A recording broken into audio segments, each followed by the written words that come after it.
Hello everybody and welcome to Surviving Mars, the upcoming colony management game from Haemimont Games and Paradox Interactive.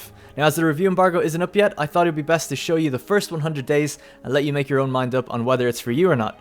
So when you're starting out a new game, you have to choose your mission sponsor, and this is essentially your difficulty setting, but it's the person that's also funding your shuttles to and from Mars the entire game. They come with all different playstyles and benefits and drawbacks, so you have to kind of choose what fits your playstyle the most. And after that you pick your commander profile, and again these are kind of like perks that you keep with you throughout the game, and they vary in difficulty as well. I'm going to go with Futurist, which gives me a bonus to certain techs. You can then actually change your logo if you want, and change the mystery event that will happen later on in the game. Now once you're good to go, you can actually choose what you want to bring to the surface of Mars to give you a little bit of a head start. The first shuttle you bring is a cargo shuttle, so I'm decking it out with some polymers, machine parts and electronics, which are some of the advanced resources that could take a little bit of extra time to get. And now the final thing to do is to choose your landing spot. You can actually rotate all of Mars, choose a random site, or you can choose one of the pre-made ones. If I've got this correct, I'm pretty sure the pre-made ones are set maps, whereas the random ones are auto-generated. Welcome to Mars. So when you first arrive on Mars, you'll be presented with a grayed out map of the entire area that you can explore, and you have to do this tile by tile.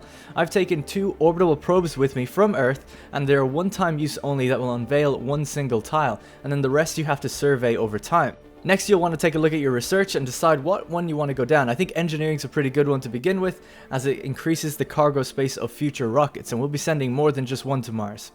Next, you'll want to choose your landing zone, and this can be quite important early on. Down south, I've spotted some rare metals, but that can only be grabbed by humans, and it's a bit early for that kind of thing.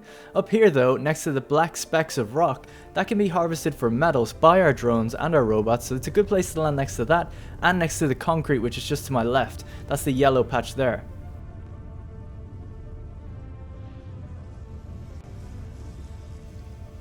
It's quite a majestic moment watching that rocket come in for the first time, I have to say.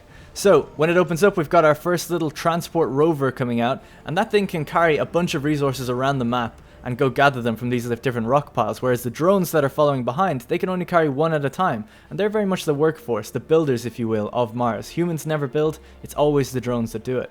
So now that we've got ourselves established, we're going to build a concrete extractor, and this will basically refine material from that yellow patch of dirt there into concrete, and we're going to need to power this with some solar panels, some large solar panels. These can be built using the metals that are available to us around the terrain that you can see the transport rover getting there, but the concrete extractor had to be built using machine parts that we brought with us from Earth. Remember as well to watch out for hazards such as meteorites. I mean, there's nothing you can really do about it, but I guess move out of the way if you can. Now we're a little bit limited in what we can do with just the transport rover here, so we're going to call in another resupply rocket that's going to come from Earth, and we're going to bring with us a RC Explorer and an RC Rover, and that will allow us to explore adjacent tiles, and the rover will allow us to command drones further away from our shuttle. Here's our transport rover just delivering metals to the metals depot that we've just set up here, and we can kind of automate this process by clicking create transport route, selecting the deposit and then selecting the destination, and he'll just go back and forth between that, stacking them up, and that's what we're using to build the batteries up here, as well as some polymers from the ship.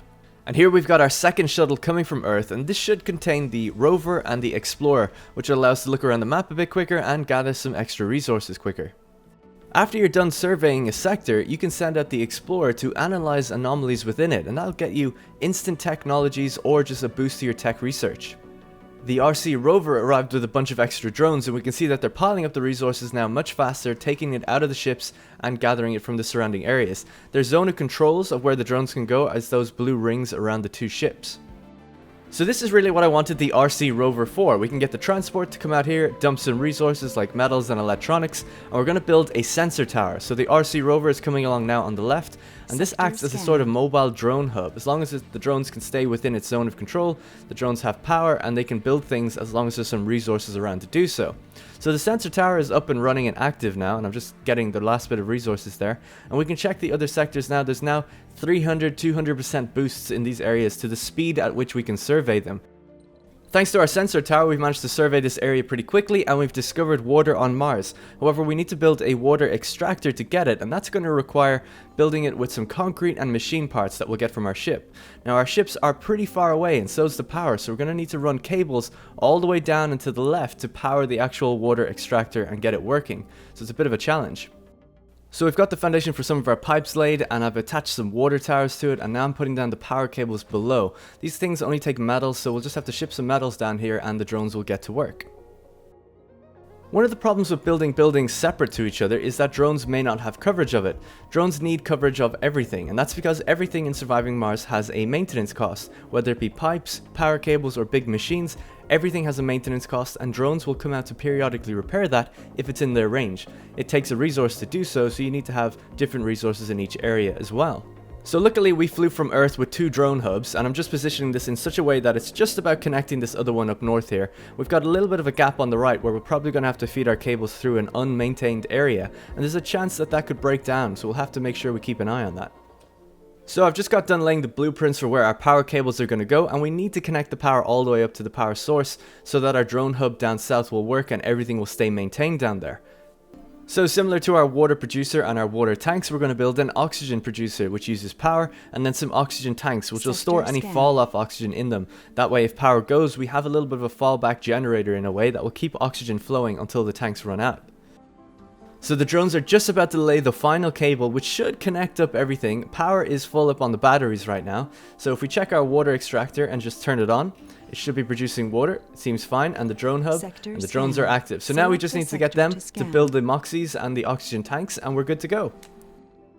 Okay, now that we've got oxygen and water and power flowing, it's time to get our first dome up and running. The dome will require power, air, and water, and it'll also require concrete, metals, and polymers to be built. And I'm just building it next to that $sign there because that's the rare metal site, and that needs to be in the zone of control of the dome for people to work it. Okay, so the very first dome is almost done. We're just waiting on the drones to finish assembling it, and it's all hooked up to oxygen and power already, and there we go. It's all beautifully lit up. We're actually experiencing a meteor storm, so we're very lucky it didn't hit our domes while it was under construction, and that's just popping down anomalies for us to get all the time. But there's the dome looking absolutely beautiful, but it's empty right now, so we're going to have to fill it with buildings. So I've queued up a bunch of buildings to be built inside the dome, and to help us along with that I've called in a 3rd cargo shuttle with a bunch of resources, and then as well as that we've got a new drone hub because I was a little bit worried that we don't have full coverage on the right side of the dome for maintaining it and repairing it in any buildings we decide to build out to the right. So this will give us full drone coverage of the entire area and keep everything safe. So how you build your first dome is actually very important because when the first colonists arrive, they need to be happy and healthy for 10 days before you're allowed to ever get any more colonists. It's really the first example of a successful mission on Mars. So we've built some hydroponics farms here so that the food is kind of sustainable, some grocers, a space bar, that allows for shopping and social activities. Now we're going to get infirmary to make sure everyone's healthy, so it needs a good balance of everything to keep everybody happy. So we've just built 2 fuel refineries that turn water into fuel at the expense of power because we want to refuel our cargo shuttles and send them back to Earth. We only have 5, and if you play on the hardest difficulty you only start with 3, so it's imperative that you get fuel refineries up and running by the time you get your 3rd cargo shuttle. And there it goes, off back to Earth. Now in future we'll be able to load that up with rare metals that we gain from Mars and actually further our funding for future rockets, but for now we're okay with just sending that back empty. It's time to get a passenger rocket now, and these can be pretty fun as we get to decide who comes to Mars, as there's only 12 slots on the ship to come to Mars in the initial batch of colonists, and there's about 150 people signing up to do it, so we can decide if we want lazy people or not, if we want idiots or not, or people with good perks like scientists and engineers and things like that. I always like to go with just one gender for the first batch of colonists, either male or female, because I just don't want them repopulating in their infancy and causing problems for the colony. Okay, so it's taken 22 days, but the first colonists have arrived on Mars.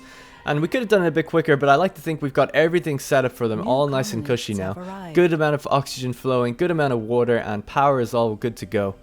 So these guys are just going to make their way into the dome, find their little homes, find where they want to settle, and then get themselves some jobs, I guess.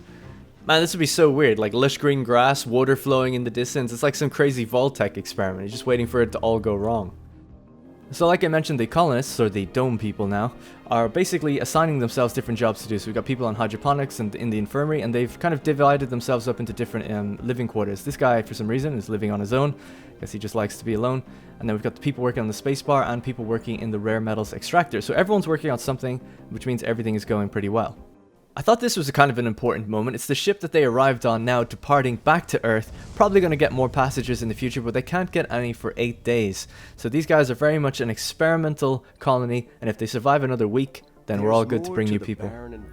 Now, I've been studying the colonists in this dome for a while, and I've realized that they aren't quite having all of their needs fulfilled. Now, obviously it's down to the individual, but some of the colonists would like to have like really nice meals and have a dining experience, so we're going to build a diner, and that's going to provide some social hangout time for them, as well as some nicer meals, and fulfill that kind of dining craving that some of them are having. Now, there is a social building over in the space bar, and I've had to destroy some parks to do this, but we can put down some extra little parks to the right, and some smaller ones as well, which will still provide that relaxation, that playing, and that exercise that some of them are craving as well. So it's all about balancing everything, everyone's needs in the dome. This will go down in history. Alright, so a full 10 days have passed and everyone survived and everyone was pretty happy, so now we've got the grants to allow us to bring more colonists to Mars. And here they are, 12 new colonists have arrived, and we've lifted the one gender only policy, so there's both male and female, so they're free to mingle and repopulate if they want. And this presents a new problem for us though. We have to now think about the overall colony's happiness, and we have to also think about food. We haven't really had to worry about this resource till now. New ships arrive with food, but we'll need to make sure that we're on steady production for it. We're now up to 36 colonists, and we've got our final batch of 6 just coming in the next shuttle, as that's the max capacity that we can fit inside that dome with the current amount of buildings that we've built. So I'm going to max out that dome, and hopefully everyone will work on absolutely everything they can around it, and we'll see how all these guys pan out. I thought I'd just show some peaceful dome life and show how our residents are getting on. They're just doing a little bit of exercise here next to the fountain, while rockets are taking off in the distance and little drones are ferrying goods to and from the rockets into the domes. It's a beautiful life.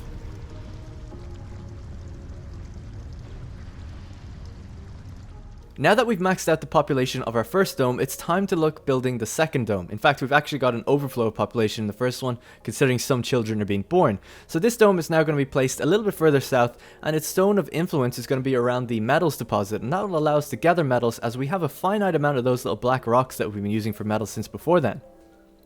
So for our second dome, we're going to specialize it to be a little bit different than the first dome. We've got an electronics factory and a machine parts factory prefab that we took with us from Earth. And these buildings can be used to produce those resources, so we have to rely a little less on the cargo shipments from Earth, as we're running out of money. They're not infinite. Now, because this dome has been designed differently to have factories in mind and apartments housing more people, we need to make sure that we have enough oxygen supply and enough power supply. One of the easiest mistakes to make is just to kind of expand and not really think about too much of the power consumption rate that you're going to be dealing with, especially during the nighttime, daytime solar panel cycle. So you need to make sure your batteries are ready to go as well. And then you're building the external things like the metals extractor here, where you want to get external things outside, and that adds to the power consumption you're going to be thinking about. So as one ship leaves full of cargo, hopefully bringing us some more funding for future expeditions, another ship arrives with more colonists on it, and they're going to fill up the secondary dome. Now this dome I've actually got powered off. The power cables have a little power switch on them, and I've turned them off. So we're going to see how the power deals with having that dome on, and it's not coping too well. We can actually see that the batteries are actually quite literally flat.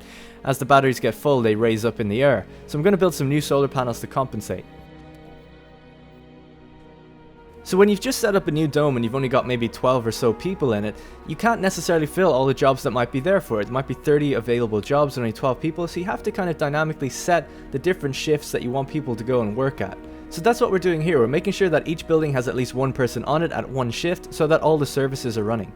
So a week has passed and I've realized that we're starting to run quite low on food. It's kind of easy to forget that as they arrive with food you think you're okay, but then when you eat that initial rations, you need to be producing more than you're eating, which I'm not doing. Everyone's working their different shifts, but we're building a fungus farm outside now to give people new jobs to create some more food. So we've had our first death because of old age, and obviously people are being born, so the timeline isn't quite accurate to what it explains down at the bottom of the game. We're not really moving in just days, it's probably a year and a day. Pipe leak report. So we're about 50 days in here, and you can see that we've discovered about a quarter of the tech tree and researched about a fifth of it. Okay, so it's time to place Dome 3, and I'm building this one just on the edge of the metals deposit again, because I'm going to build another metals extractor and have the people in this dome work on that one. And this way we keep the two different domes separated, the workforce is separated, they won't be crossing over at all, and it'll just make it much more easier to keep track of people. We have a food shortage. Okay, so we've run out of food, but it's not too bad. We're still producing food in the hydroponic farms, they just take a couple days to produce it, and we're going to kit out this next dome to have tons of food, and we're also delivering some from Earth. Now that we've got some new technologies that we didn't have before, we can abandon the hydroponics farms and replace them with full-on farms. They take up way more space, but just like the dome to our right, instead of the factories, this will be a farming dome. Because I was anticipating a food shortage happening, we had just enough funding to order a cargo ship with 100 food on it, and they've just arrived, probably just a day late maybe for some people to be a little bit starving, but no one's died or anything yet, so it's all okay, and that food should be sent out to the 2 domes in no time. Okay, so I'm pretty sure we've solved the food crisis. We've got new people coming into this dome. We're at over 100 colonists now, and while not every building is working, one of the farms is, and food is coming out quite nicely. So one of the future projects that I want to do now is I found 2 rare metal deposits. We could build a medium-sized dome now that we've researched it, and I want to build that up on the top right of the map so that we can house a lot of farms here, get the rare metals going, and just supply ourselves for a long time to come. That's going to require a tunnel to be built. Now a tunnel costs a lot. It costs 80 concrete, 20 metals, and 30 machine parts, but it has an entry and exit point that just kind of build themselves once you build one, and once you connect up the pipes to it, you can basically transport your piping and your power through the tunnel without having to worry about it. So it's like an instant transport route between 2 areas. So as our technology improves, we get more useful buildings to make better and bigger things, like these Stirling generators generating more power. However, they require more advanced materials to be upkept, such as polymers, and polymers are made by people in the polymer factory. So things get more complicated as you get more technologies. Our tunnels are now established, allowing us to go from one area to the next area, so we can now start pushing materials and things up to this area to begin building our medium dome. No.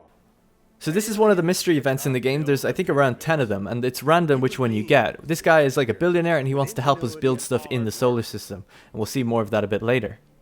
So it's time to finally place the medium dome and then begin hooking up everything such as power and cables and stuff like that. Luckily, because of the tunnel system, power and piping only needs to go to the tunnel and then it just comes out the other end. It's really a handy way of doing it. So that rich billionaire guy has actually landed a shuttle on Mars so that we can give him 200 metals that he can use for one of his projects. It's kind of cool. You get to choose which ones you want to do and help out, and he'll help us out later on for it. Now, one of the problems I hadn't foreseen is that building all of those farms requires a lot more water to keep them running. And we have a water shortage because of it, and if the water runs out, we'll have a food shortage. So we need to build more on the water extractors as quick as possible.